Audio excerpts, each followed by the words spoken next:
Happy birthday પપ્પા. તમારી માટે હું શું લખું? જેટલું લખું ને એટલું ઓછું જ છે કે મેં બહુ સારા કામ કર્યા હશે કે એક છોકરીની રૂપે હું તમારી લાઈફમાં આવી છું, કે હું બહુ જ કિસ્મત વાળી છું કે પપ્પાના રૂપમાં તમે મને મળ્યા છો.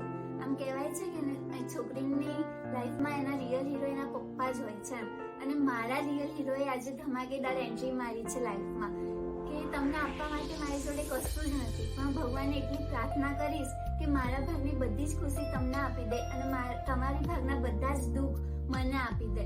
કે મને ખબર છે કે હું બહુ જ ઇમ્પોર્ટન્ટ છું તમારી માટે. કેમ કે બધા મને કહે છે કે બહુ જ લકી છે તને આવા પપ્પા મળ્યા. કે હું ફક્ત એ કહું ને કે મારે આ વસ્તુ જોઈએ છે, મારે આ બધી જ વિશ મારી એક જ વારમાં તમે પૂરી કરી છે. એવું ઘણી વખત થયું છે કે મમ્મીએ કીધું કે ના, ઘણી વાતમાં એને ના પાડી છે, છતાં પણ તમે કહ્યું કે ના કરવા દે ને, જે કરવું એમ કહીને દરેક વખત મારી સાઈડ લીધી છે તમે. કે હવે કપડાં મારી પાસે કેટલા બધા છે તમને ખબર જ છે, પણ અને તમે દરેક વખત એવું જ કહો છો કે આવા કપડાં તાર લાવવાના નથી, બહુ બધા થઈ ગયા. અને જ્યારે આપણે ક્યાંક બહાર જઈએ અને હું કહું પપ્પા મને આ ગમે છે, તો મેં એક જ વાર મેં એ કપડું લઈ આપ્યું છે. કે જોઈએ કે મારી એટલી કેર તમે કરી છે ને કે ઘરે હોઈએ કે બહાર હોઈએ મારે જમવાનું ધ્યાન તમે જ રાખ્યું છે.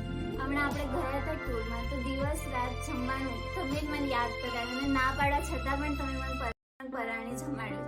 તો આટલી કેર તો મારા પપ્પા જ મારા માટે કરી શકે અને બીજું તો કોઈ ના કરી શકે.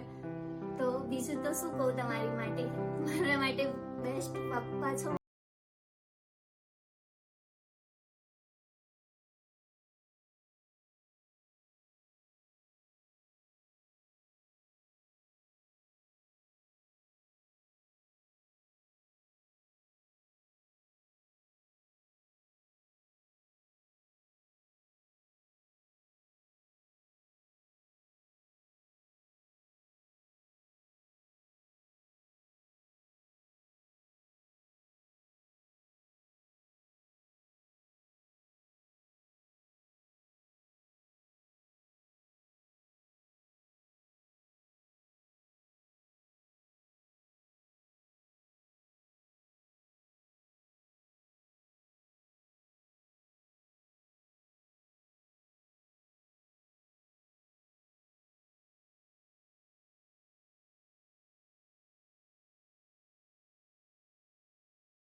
पापा आपसे मेरी सारी खुशियां हैं, आप में ही तो बसती मेरी दुनिया है।